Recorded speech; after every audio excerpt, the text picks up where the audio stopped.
Good afternoon, folks. Thanks for joining us. We'll just give a minute for people coming into the lobby right now.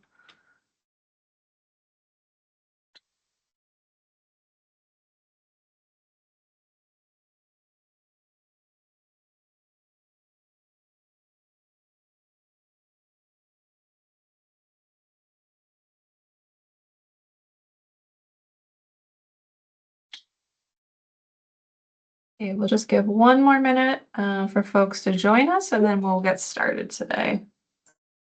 Do we know how many folks are anticipated? We have 150 signed up.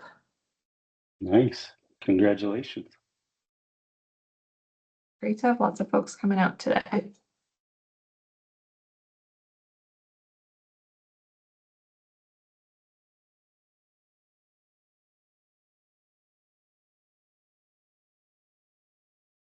Okay, well, I have 12:02 on my screen, so we'll get started. Thanks everyone for joining us today for our Cannabis and Driving panel, featuring experts in the field who are going to share their experiences and knowledge on cannabis and driving. We'll also have an opportunity at the end of the meeting for questions and answers.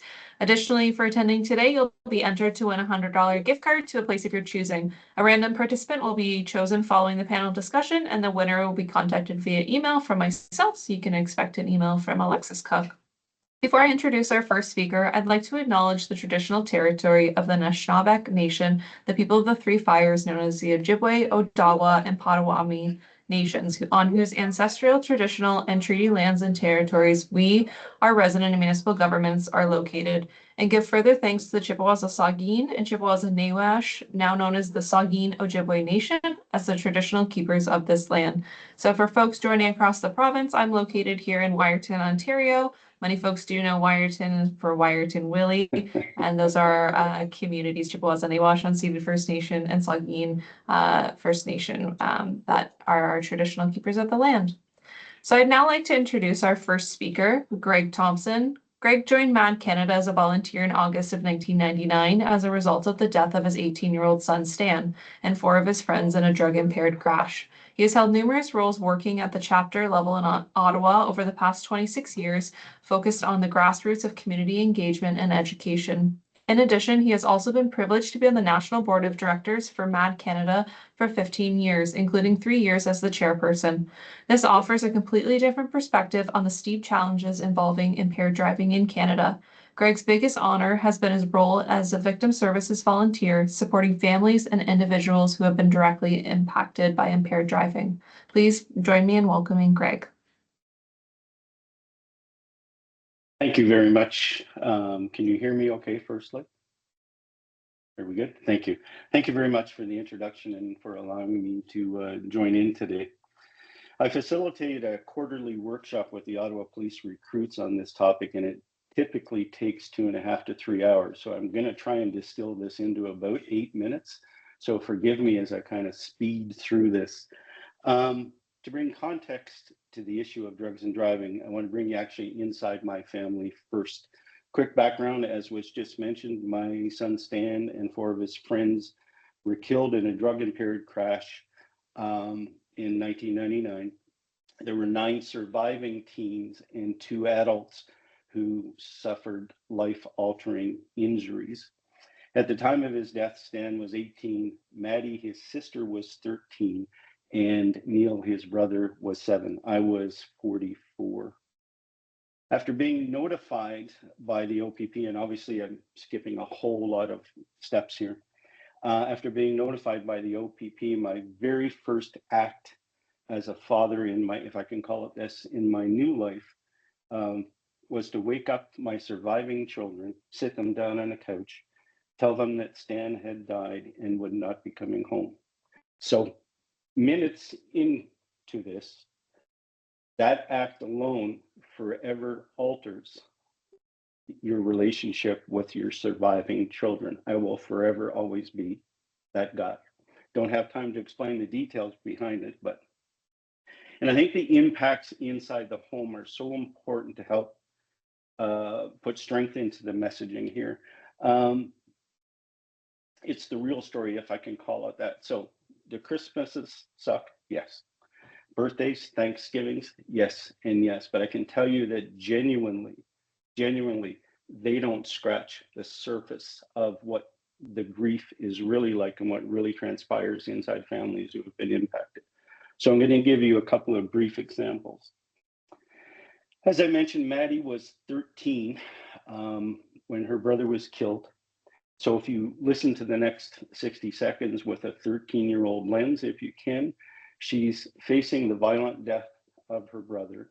The other 4 young men in the car who died as well were all friends. They all went to the same school. Maddie went to school with them.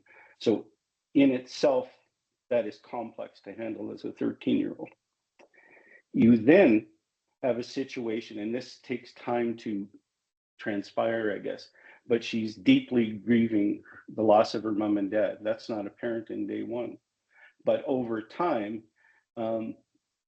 Christina, her mom, and I were just simply not available. From my own perspective, I can tell you it was 3 to 4 years before I could reasonably get my feet back on the ground with some stability, I guess. But here's the really complex part for Maddie.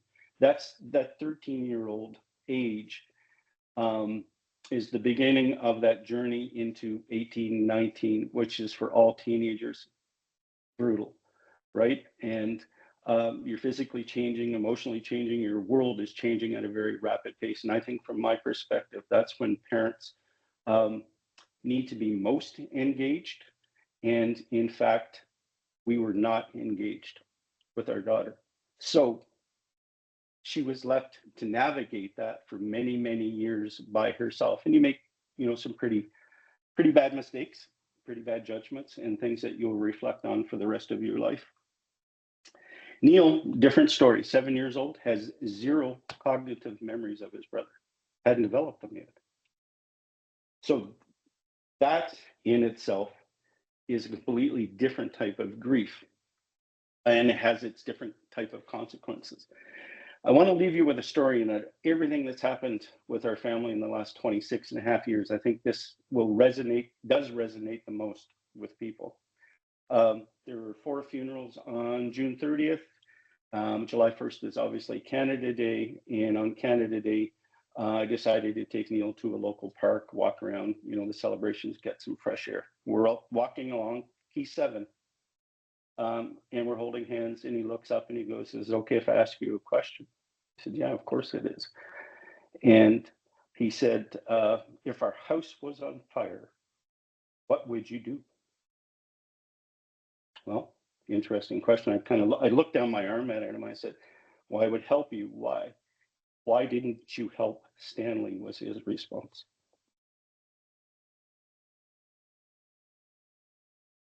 Seven years old. So the world, my mad world, that's what we're dealing with basically on a daily basis. The devastation that most people don't see, if I can put it in those terms. So I'll shift gears now. And as mentioned, I've been with MAD 26 years. The last 16 years of those, I've been in the victim services part of it. That's a national program that MAD offers both in person, in group, and both of those online as well. Online being the more popular one nowadays. And the obvious benefit to these groups is you have people with there for the like reason. So it's loss of a child, loss of a sibling, loss of a parent, injury, these types of things. Incredibly successful in healing for all of those who participate. My primary focus is families with the loss of children. And I also focus specifically on dad. So I still to this day facilitate a men's group that we meet on the second Thursday of every month. And it's guys are kind of special with grief. There's often a lot of anger, and we're not necessarily very vocal with how we manage those situations. So that gives everybody a very safe space to be able to say what they want to say and get it off their chest. And try and get back to some reasonable level of health. The other interesting part about this program and why it's so important is typically we are with a family. If we engage with a family, we're with them 4+ years. Because if you think about it, from the point of a crash, that family who hopefully didn't have any experience with the justice system are now facing a full criminal process. Okay. Then they're going to face a full parole process where the person who's responsible, legally responsible for killing their loved one, is going to get back out in the community. And then sandwiched somewhere in there is a civil litigation where insurance companies are fighting each other to determine a value of your loved one. So I'd probably even lean closer to 5 years before that process is completely closed off. And that's the importance, from my perspective, the importance of these programs that we run. So I'm going to leave it off here. And I want to give you my view of what the challenge is with drugs and driving. So we've spent 60 years educating our society on alcohol impairment. So if you go out on the sidewalk right now and say, is it okay to drink or drive? Just ask any random person. High probability they're going to say, no, it's not. Doesn't mean they're going to follow it, but it's educated that way. Where I put the drug impairment, where it is today, is right at the beginning. We're on the doorstep of just starting to understand this and what it means. So we have many, in my mind, many decades of work to do, but it's even more complicated than that. Drugs are, they have multifaceted components. They have, the scary thing is, I don't know how many consumption methods. You can only drink a beer or alcohol. With drugs, you can inhale them, you can swallow them, there's creams, and many different consumption methods. And the challenge with that is each one has a different impairment outcome too. So it's a complex process to be able to educate a public on. And for our policing partners, one of the things is they have a distinct lack of any technology that supports them nowadays, like the roadside device you can use for alcohol. So we're really at the beginning of this. The last piece I will say, just to bring context to the whole conversation, is 16 to 24-year-olds represent 15% of the driving population in Canada, and they currently represent almost 38% of the road death. So they're way overrepresented as well. That's why what you're doing here today is so critical, so important. I thank you for the honor of participating today. Thank you. Thanks very much, Greg. We really appreciate you sharing your story and your insights and everything that you went through as a father. Next, I will invite our speaker, Brady Richards. Brady began policing in 2018 with the James Bay OPP in Moosonee. He transferred to Graber's OPP in 2021 and was designated as a qualified technician later that year. In December of 2022, Brady became a drug recognition expert, also known as a DRE, after completing theory and practical training in Aurelia, Ontario and Jacksonville, Florida. He's completed hundreds of breath tests and over 30 drug recognition evaluations, with over 1/3 being impaired by cannabis. Please welcome Brady. Hello, everyone. Just to kind of kick things off, I guess we'll get started with some basic definitions, just to clear the air on what we're talking about. So first off, just a conveyance is the legal definition of anything that you can be charged with an impaired on. Basically, is a motor vehicle, a vessel, an aircraft, or railway equipment. A motor vehicle is basically anything that can be drawn or driven, anything other than muscular power, which includes the e-bike and e-scooters if they're not being powered by muscle. An evaluating officer is a drug recognition expert. There's certain qualifications that we have to go through to be qualified as an expert. We are an expert in court and can provide expert testimony. Operate is basically in relation to a motor vehicle is to drive it or to have care and control. So not necessarily does the vehicle have to be on, but if you're in control of that vehicle and are going to set that vehicle into motion, you can also be charged with an impaired. and vessels and aircrafts, if you're also assisting in the navigation, it also can be charged with impaired. So just quickly, tools for identifying impairment for, like Greg had mentioned, for alcohol impaired driving, we have the approved screening device. It's kind of well known. But for drug impairment, we have standardized field sobriety testing. It is standardized, so there cannot be any alterations or deletions from the testing officer. There's 3 tests. It's a horizontal gaze nystagmus test, which is involving the eyes and the involuntary movement of the eyes. And there's the divided attention tests, which are the walk and turn and the one-leg stand. It's judged on a performed poorly or performed well basis. We'll just get the next slide there. So just to quickly touch on MAS, because we're talking about cannabis here, but it kind of ties in. Police officers with mandatory alcohol screening can legally request a suitable sample of breath into an approved screening device without the suspicion of alcohol. So just on the basis that you're operating a motor vehicle, you can be requested to provide your breath into an approved screening device. However, with drug impaired driving, the suspicion of drug consumption or drug impairment must be present in order to demand the SFST testing.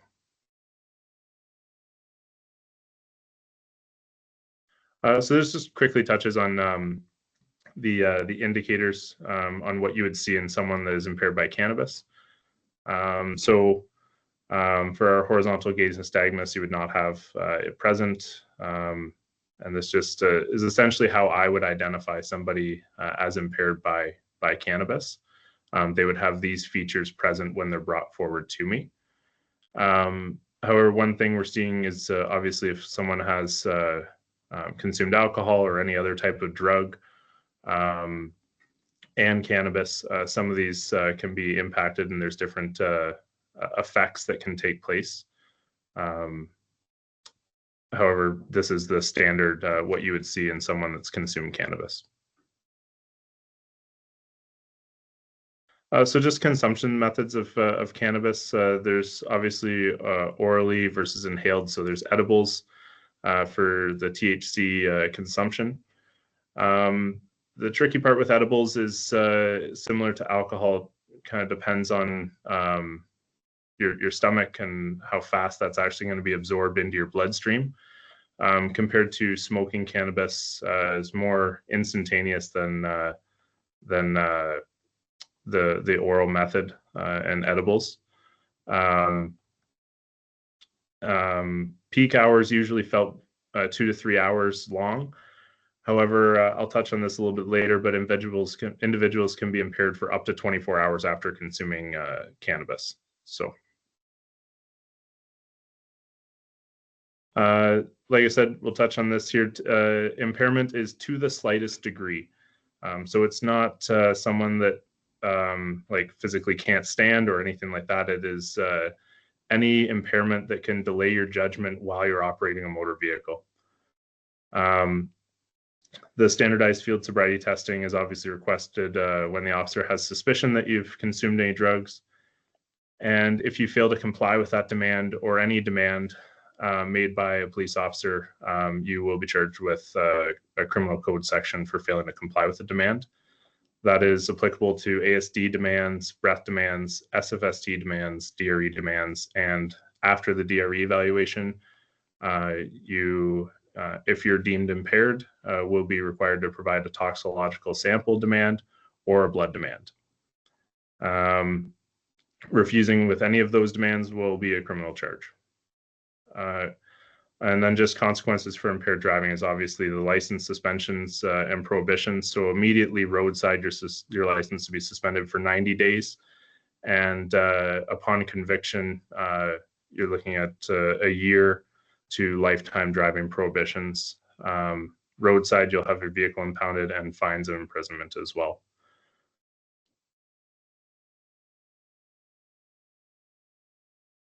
And yeah, so that just basically touches up on everything as far as the police aspect of things.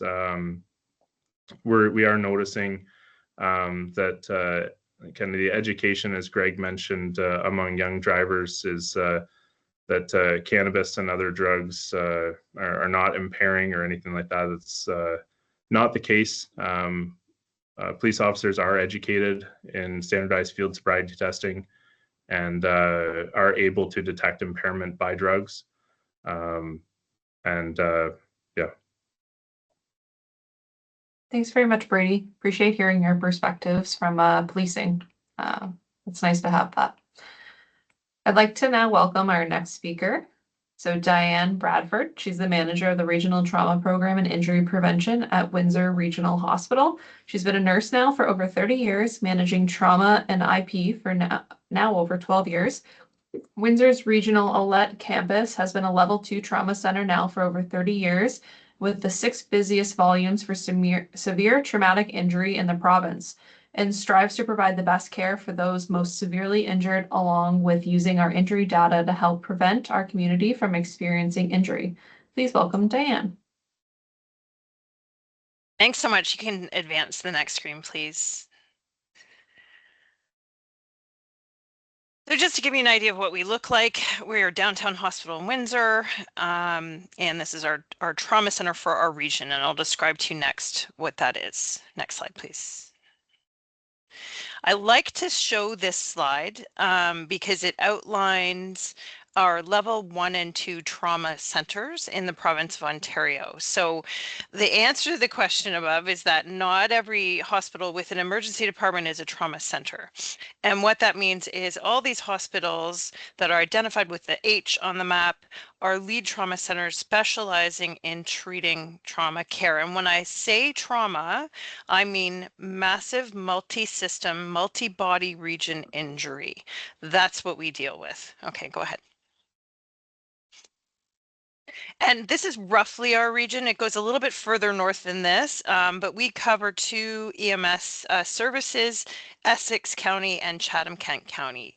And like we said before, we're about the 6th busiest. We fluctuate between Hamilton and us, and we only have 3 hospitals that transfer us trauma patients. So we have by far the smallest geography to cover of all those lead trauma centers in the province of Ontario. So we see a lot of massive injury.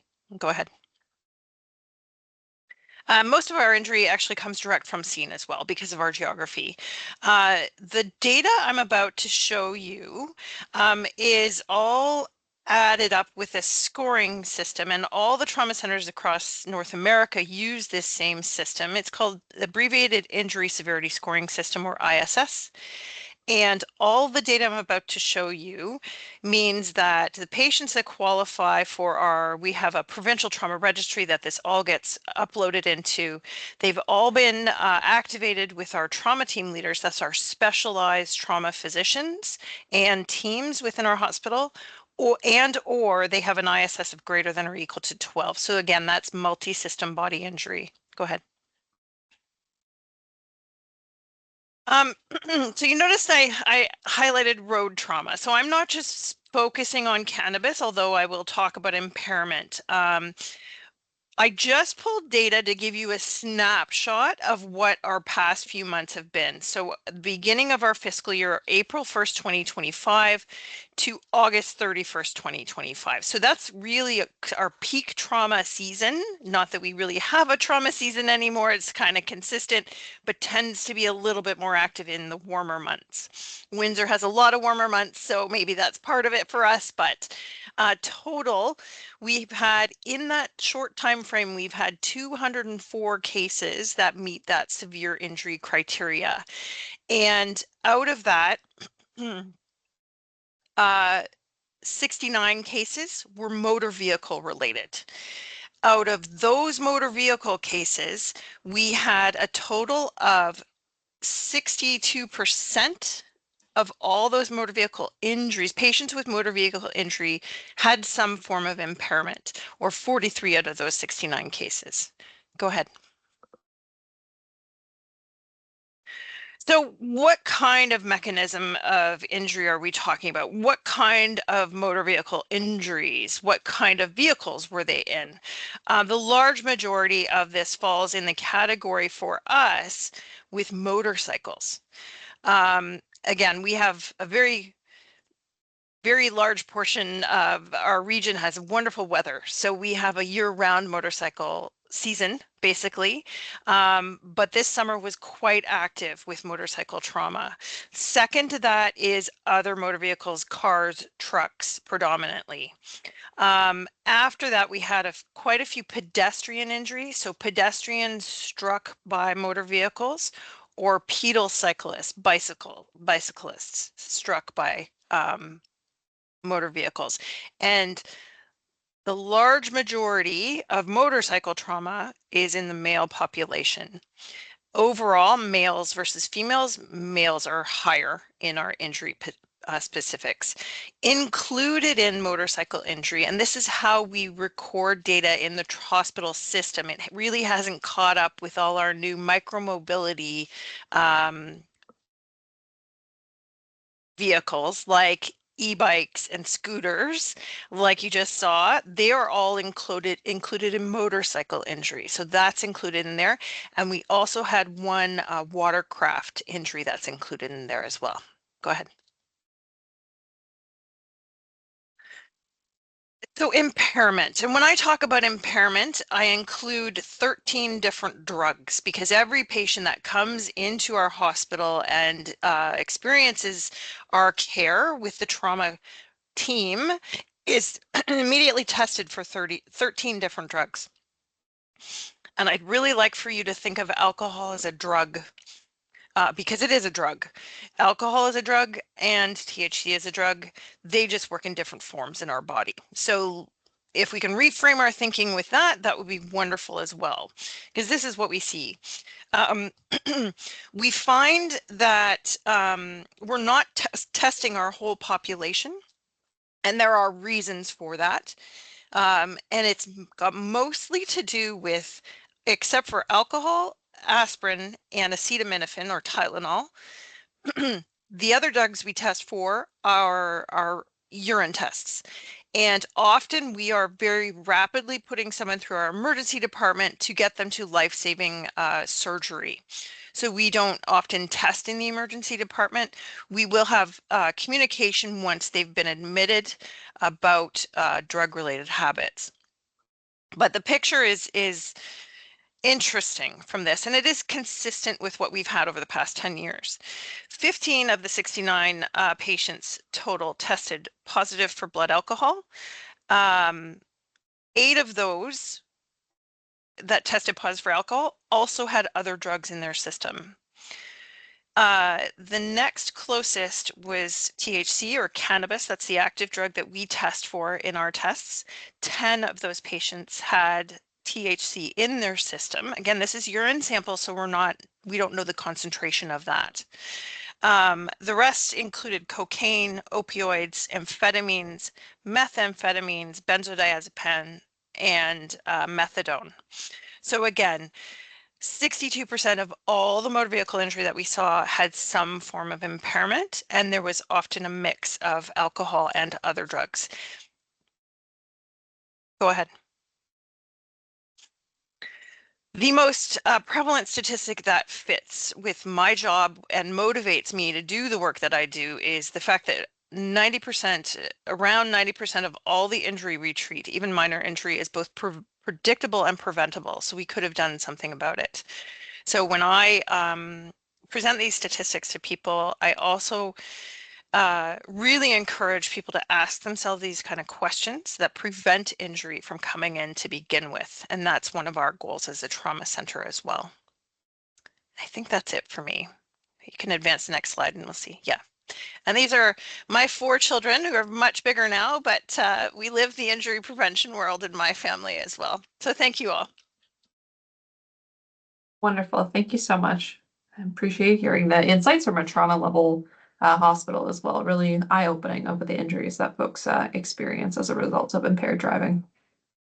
Next, I'd like to welcome Christy Kastelek. She's the Regional Outreach and Education Coordinator for Ontario West with the Ministry of Transportation, also known as MTO, Public Outreach and Education Office. She delivers road safety education across southwestern Ontario and collaborates with community partners to promote safe road use and reduce collisions and injuries. Christy is passionate about making road safety education accessible as well as engaging for people of all ages. Please welcome Christy. Thank you. So in Ontario, impaired driving is defined as operating a vehicle while your ability to do so has been compromised to any degree by consuming alcohol or drugs. Drugs include cannabis, over-the-counter drugs, prescription medication, even those prescribed only to you, and any illegal substances, or a combination of both. Next slide, please. So when we look at the numbers, and Diane gave us a great, more in-depth on our roads more broadly in Ontario, one person is killed sadly on Ontario's roads every 16 hours due to impaired driving. In a survey, 14% of randomly selected drivers tested positive for drugs, alcohol, or both. And in 2015, 1 out of every 3 fatalities in Ontario involved drugs or alcohol, and fatalities and injuries related to drugs or alcohol in Ontario lead to $1.9 billion in social costs. Next slide. The consequences for impaired driving are serious. They include immediate driver's license suspension or even cancellation, immediate vehicle impoundment, fines and penalties, criminal record, alcohol and drug education or treatment programs, ignition interlock device installation, increased insurance premiums, and jail time. More specifics and details can be found at ontario.ca/drivesober and /too high to drive, depending on your level of license. Next slide, please. So the best way to avoid impaired driving is to plan ahead and plan for another way to get home. You can consider designating a driver, using public transit, calling a friend or family member for a ride, calling a taxi or a rideshare service, or simply staying overnight and not traveling at all. And it's also recommended that you plan your route home prior to consuming any alcohol or drugs. And just a few friendly reminders, you cannot have an open container, alcohol or cannabis in your car while driving, and you cannot be impaired inside your car, even when it's parked. And for a novice driver, the accompanying driver cannot be impaired. Next slide. So in my role, I work as part of the Ministry of Transportation's Public Outreach and Education Office, and our job is really to promote road safety across the province. So my team delivers various presentations, and for impaired driving, we get to use some pretty interesting tools to engage with the public. So the first is iToxiclock, and it's a visual blood alcohol level charting tool that demonstrates how a person's level of intoxication changes with increasing alcohol consumption. And while this tool does not specifically track cannabis consumption, the tool does show how long impairment can last in our bodies, sometimes up to even days following consumption. Another tool we use are impaired goggles. Impaired goggles work by shifting the wearer's view. So the result is that the wearer's balance and equilibrium are affected, making them stumble or struggle to walk in a straight line, as if impaired by alcohol. The drug impaired goggles are used in conjunction with specific activities to simulate the cognitive and motor skills impairments caused by cannabis use, such as short-term memory loss, altered visual perception, and slow decision making. So these tools really provide hands-on, memorable experiences that effectively convey the impact of alcohol and drug impairment and the dangers to being impaired behind the wheel. Both are very popular tools that my team uses when working with a variety of groups, but primarily geared towards students in the 15 to 22 years of age range. If you work with a student group that is interested in receiving an impaired driving presentation and demonstration, I would strongly invite you to reach out to me, and I would be either happy to arrange for myself to deliver this programming, or connect you with your local coordinator to arrange this engagement. In addition, my team also has a quiz wheel to test knowledge on myths of impaired driving, and then also rack cards highlighting some quick facts, consequences, and general reminders. It's really our goal to make our roads safer, and we engage with as many Ontarians annually to do so. Next slide, please. So to cap it off, on behalf of the Ministry of Transportation, we thank you for not driving impaired. Thanks very much, Christy. And I do definitely echo that encouragement to reach out for the goggles. We were able, through our Cannabis and Driving campaign, which is this panel's part of, to go out to quite a few community events this summer and be able to have those for individuals to partake in. And it's quite eye-opening for a lot of folks when you do put the goggles on and do the test. So definitely recommend reaching out. So I'm going to introduce our last speaker of the afternoon. It's Matt Evans. Matt is an educator and an actor who has been working in the field of road safety and youth leadership development for many years. He is a provincial coordinator of OSED, Ontario Students Against Impaired Driving, a generation of empowered students driving change for safer roads. Matt has won 3 provincial road safety achievement awards from the Ministry of Transportation. Please welcome Matt. Hi there, thanks for having me. And what I'm going to do today is give you a little background on what OSED is, and then how we fit into the Regional Road Safety Committee and some of the resources that we created that focus on cannabis and driving. So to begin with, so that's our logo. We can get rid of that now. Thank you. Ontario Students Against Impaired Driving, or OSED for short. Am I there? For visual, right? Sorry, Ontario Students Against Impaired Driving, or OSED for short, is a national Canadian charity whose goal is to empower students to influence change in unsafe driving behavior through awareness, peer engagement, and education for the next generation. And OSED started, I'll give you a little history on OSED. OSED started in the late 80s with a handful of high school students and teachers. At the time, probably about 20 high schools across Ontario. And these people were angry about the reality that students at their school were being killed and injured in cars. And especially, they knew that by simply removing the impaired component, like we heard earlier, from the teen driving equation, that we would prevent injuries and save more lives.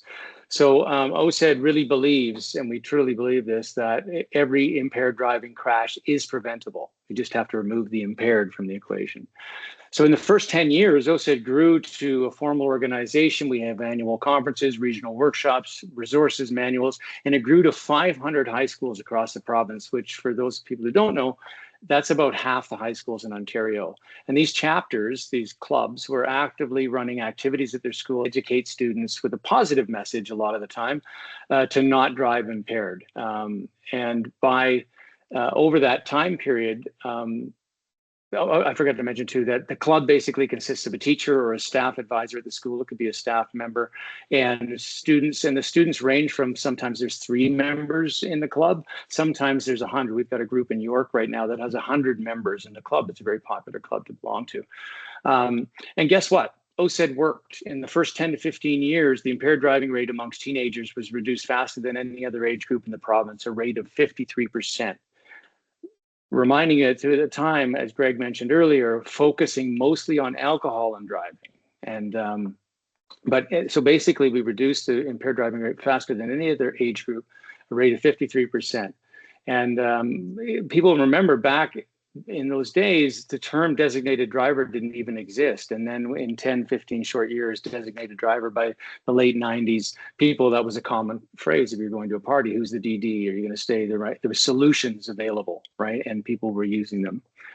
Not to say that it still didn't exist, impaired driving. Anyway, so what OSED groups do, usually once a month, they will plan an activity at their school, raise awareness. For example, bringing in the MTO or whoever with the vision goggles and running activities like that. Some would do book school presentations like our police officer earlier, Constable Brady, where they would come and speak to a law class or possibly do a presentation, a school assembly presentation. Mothers Against Drunk Driving also has a school presentation. Some would do things really creatively, like at the school dance, create mocktails so they could show that, you know, we can have alcohol or alcohol-free drinks at the school dance. And they would fancy up these drinks. So a lot of stuff, slogan contests, TikTok videos, and on and on and on. And I think the key is that we allow the OSED group, but we don't allow, they do it themselves. They choose what's important at their school, and cannabis and driving might be the issue they want to deal with this year at their school. So they decide what they want to do. Also mentioned, and this is where we fit into the equation with this webinar today, is OSED also has a provincial youth advisory team. These are 12 teenagers every year who come from various high schools in the province, who sit as our advisory team, who help guide us to keep things youth focused and youth based. So they'll tell us if something works, something doesn't work. And they provide that youth perspective, that lived perspective on all our OSED activities. So here's where we are today. So I sit on this regional road safety committee for cannabis and a cannabis impaired driving subcommittee, which we created this webinar today. So I wanted to talk about one of the projects this committee launched to raise awareness about the dangers of cannabis and driving. And it was in the form of a PSA. And what we were, PSA and website information. So what was apparent from the research and expertise for those people in the field, that over the last 10 years, there's still 10 years, I mean, as when people really started focusing on cannabis impaired driving, that there's still a lot of myths and a lot of falsehoods out there about cannabis and driving. And so the committee decided, let's try to tackle these falsehoods, and not just falsehoods, sometimes they're just out and out lies. Creating educational tools that could better inform drivers, especially young drivers and their peers, about the realities and consequences of cannabis impaired driving.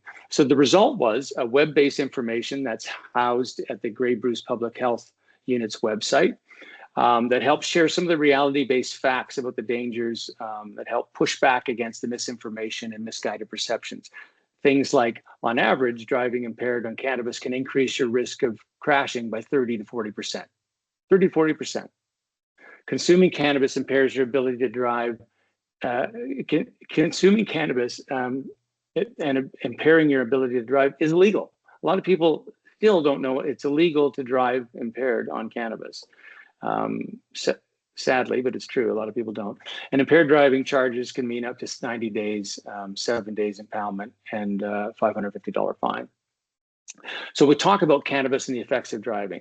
And what I learned when I started working with OSED years ago is I started working with race car drivers. I spent a couple of days with them because I figure when I want to know something, I'll ask an expert as opposed to someone online who's going to pontificate about what they think is correct.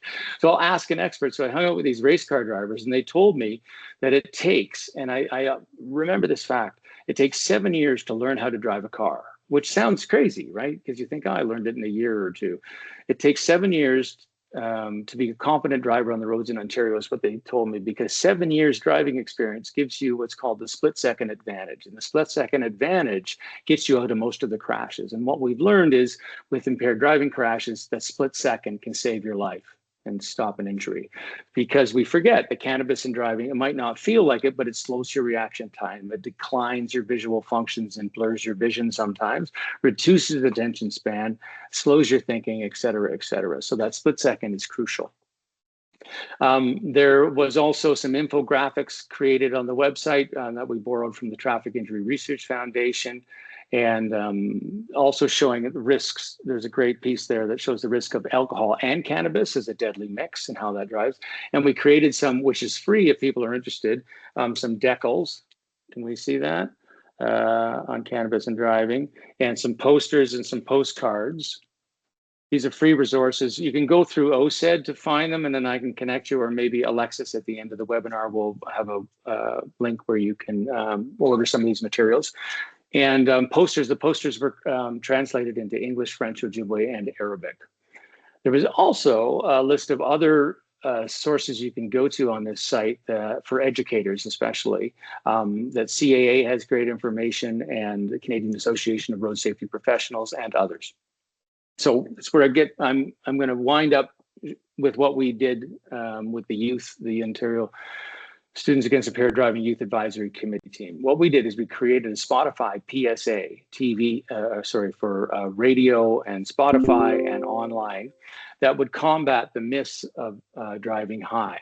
The first thing we did creating this commercial was to ask students, the Student Advisory Committee, we asked them to go into their schools and ask students on, on the street, what their perceptions were from about cannabis and impaired driving. And we discovered, sadly, that and this was where we created what the myth was we wanted to attack, that some people think that driving high is safer than driving drunk. That seems to be the most common thing that came out of the research we did, is they think it's safer than driving drunk because, a drunk person stumbling around, where a person who's stoned, they would say, quote, more relaxed, or it doesn't affect their reaction time as much as someone who's alcohol. Others believe that if they're not too high, it's fine to drive. And what we learned earlier is like, perception can be everything, right? We also believe that they believe that it's more dangerous to drive drunk than drive high on cannabis. So we thought, let's deal with that. Let's talk about that misconception. So step one, we created a script for the radio, or for Spotify PSA. We created a script that simply was two teenagers arguing about the misconception. And rather than asking Google or Siri, they ask reality, and how the reality voice represents science or truth, right? Step two, we went to the local youth theater group and we told them about the project, and we had them volunteer and audition for the part. And so we created it like a real audition if these are actors, students who want to be in acting. So they would learn the script that night, and then they would send us the audio tapes. Then we would choose the audio tapes and select the cast. Then we reached out to, and some people working with community groups might not know this, but when you work sometimes with a local radio station and you're going to buy some radio time, ad time to put your ads on the radio, they'll sometimes record it for you for free. And so the local radio station did that for us, and we brought the students into the studio. We did a little tour of the radio station, and then they recorded the video, or the audio. And then the radio station put the music and put it all together for us. So we had a professional copy at the end. Then we arranged for a date for it to air, and it went out on the radio station and on Spotify. And it's out there now. So we're going to play it quickly, and I'll just wind up with saying, if anyone's interested in and works with youth and interested in OSED and Students Against Impaired Driving, reach out to us. Our website's www.osed.ca, or just Google OSED, you'll see it. And here's the PSA that is out there now. Let's hope it works. And perceived driving ability. Told you. Oh. When you drive, stay focused, stay clear, stay sober. Could you hear it? That was the end of it, yeah. So you need to play. All right, let me Message was made restart. possible Only 30 with the seconds. generous support of United Way Bruce Gray and community. Driving high is just as dangerous as driving drunk. Really? Driving high is just as dangerous as driving drunk. Prove it. Ask reality. Hey, reality, is it dangerous to drive high? On average, driving high on cannabis can increase your risk of crashing by 30 to 40%. Scientific studies have shown that cannabis impairment led to significant impairments on driving-related tasks and perceived driving ability. Told you. When you drive, stay focused, stay clear, stay sober. This message was made possible with the generous support of United Way Bruce Gray and Community Foundation Gray Bruce. Driving high is just as Thank you. And thanks for having me today. Perfect. Thanks so much, Matt. Much appreciated. And for folks, we can put Matt's information in the question and answer area as well too. And if you'd like any resources as well, I'll put my email in there, and we're happy to send some out. I can do a local drop off, or if you're further away, I'm happy to mail them as well. So we'll now be moving into a question and answer period with our speakers today. We have a few questions in the chat here, so I'm just going to start. The first one is, can you share a slide regarding the stats he spoke to during his presentation? So that will be included with our follow-up. There just wasn't slides with that information, but we can definitely include it for you. The next question here is, when assessing crashes, is the built environment also assessed? For example, road design, lighting, pedestrian infrastructure, cycling infrastructure, etc., to see how built environments contribute to crashes. I wonder if that's a question for our MTO friends and our OPP.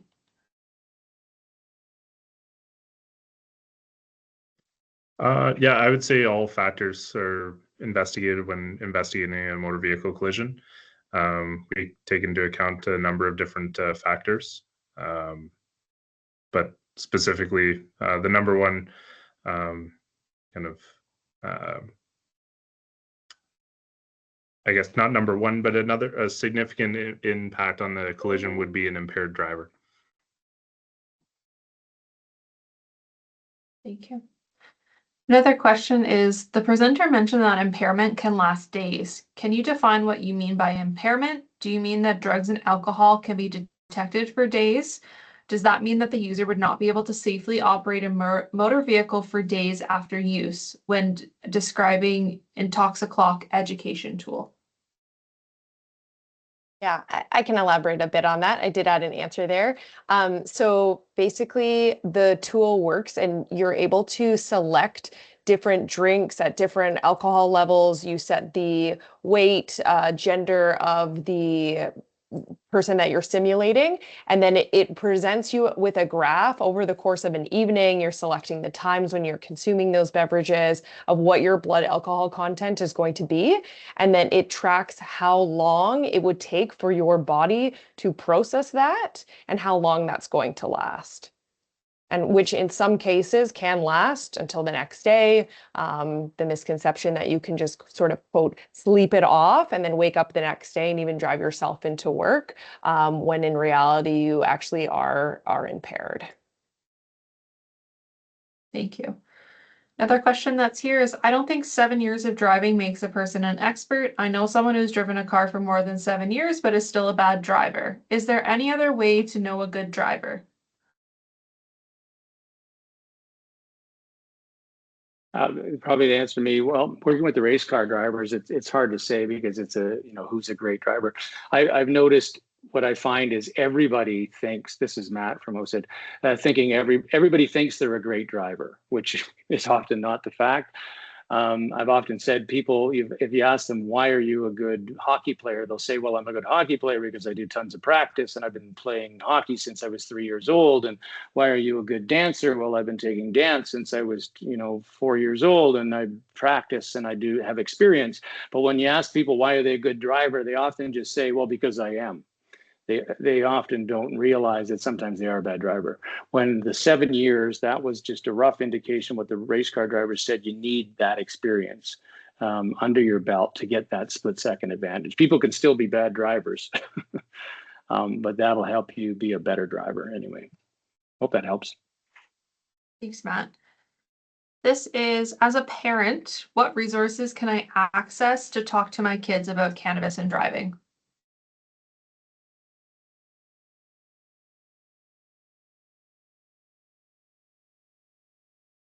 Sorry, could you repeat that? Yeah, as a parent, what resources can I access to talk to my kids about cannabis and driving? It's Matt again.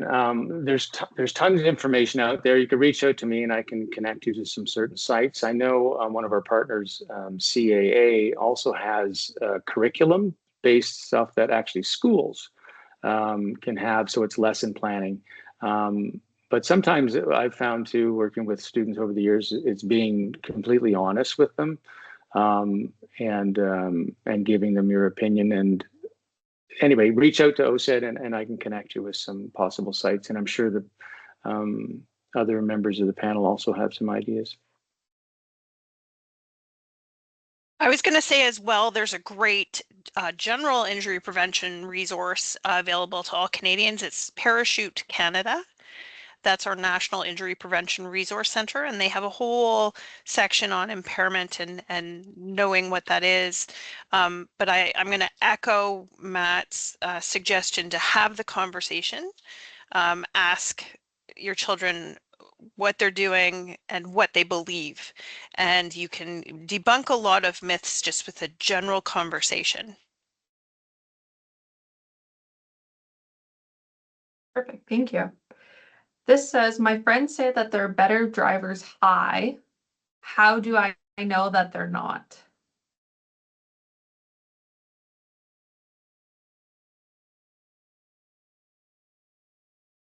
Can I tackle that one? I would say if your friends have taken any drugs at all, they're not safe to drive. That's just bottom line. So if you are with people that are supposed to be sober driving, and they have taken anything, doesn't matter what drug, you should not be driving with them, and they should not be behind the wheel. So that's going to be, it sounds flippant, but it is true. You can't have any safe amount.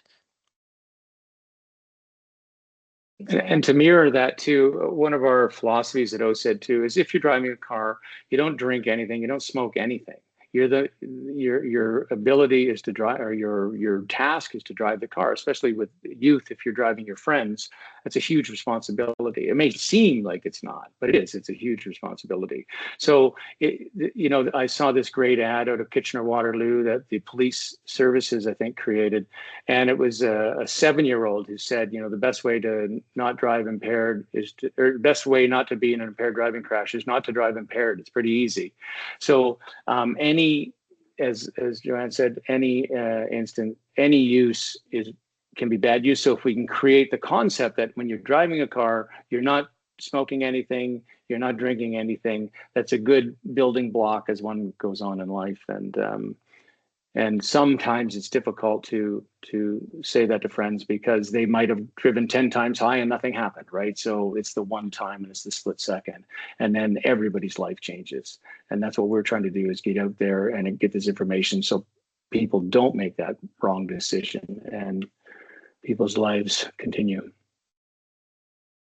If you don't mind, I'd like to just add to what everybody just said. Is I think that is a perfect question that highlights the divide between how society's been educated with alcohol impairment, and forgive the characterization, but it's that barroom aggressive type behavior where impairment by cannabis and things is completely different, and it's just not recognized right now.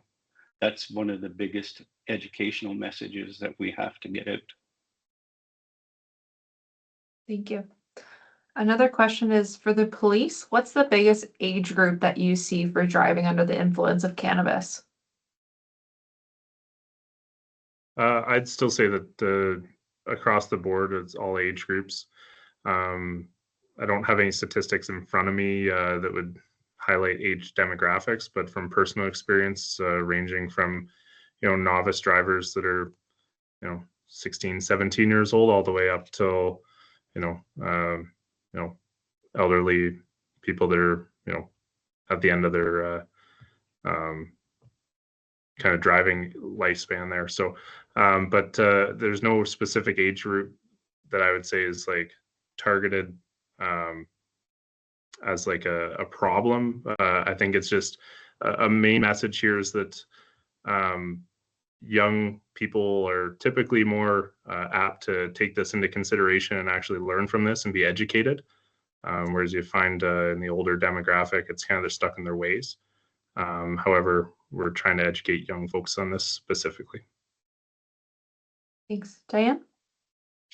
Hi, I just wanted to add the statistics that I showed you for our impairment picture for 5 months. The age range that we had positive THC tested for was from the age 15 to 67. So we are truly consistently seeing impairment of all different drugs across the age span. So there's really no discrimination from our perspective. Thank you. And we have one final question and 1 minute left, so I think we'll wrap it up here. My friend lost their teenage child to impaired driving. How can I best support them moving forward as a friend? I apologize for the loss of your French child. And Greg, I might ask you to answer that question.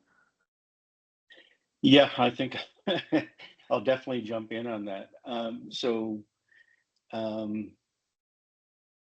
Have they reached out for MAD services is my first question, because we have an excellent network of people who can work with individuals in a family, with the family as a whole, etc., because messaging and comfort for teenagers is different than it is for parents, etc.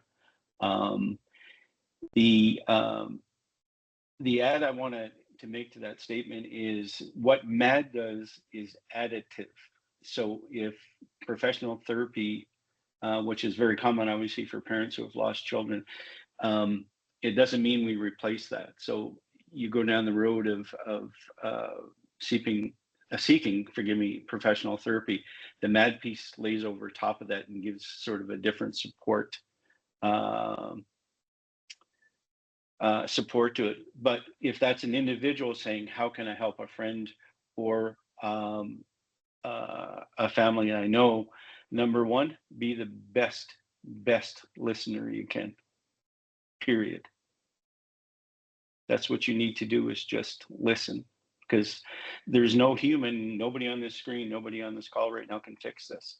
It's literally being willing to sit down. One of the things that I did not cover off is one of the phenomena you get in with a deep tragedy, especially the loss of a child, is after 90, 100 days, pretty much everybody will disappear out of that family's life. And it's not because your friends and coworkers and family don't love you.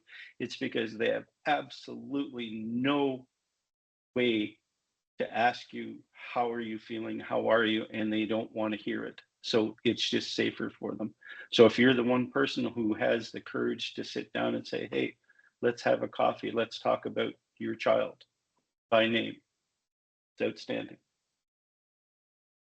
Thanks so much, Greg.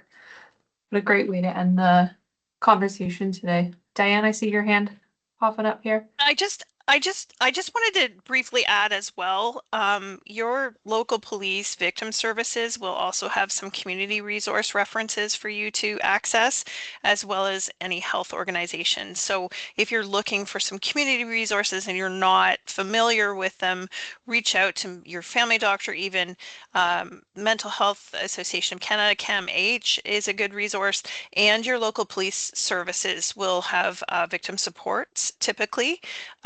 And that's another option for you as well. Fantastic. Thank you so much. And that brings us to the end of our panel today. Thank you so much to all our presenters for sharing their experience and expertise with us, and for all you folks joining from wherever you are today. We hope that you have learned something new today or added to your repertoire of resources. Please do check out the resource page hosted on Grey Bruce Public Health. And just a reminder, if you're the winner of our $100 gift card, I will be contacting you via email. It will be coming from Alexis Cook, so keep your eye out for that. And again, thanks so much, everyone. Hope you have a great rest of your day. Take care.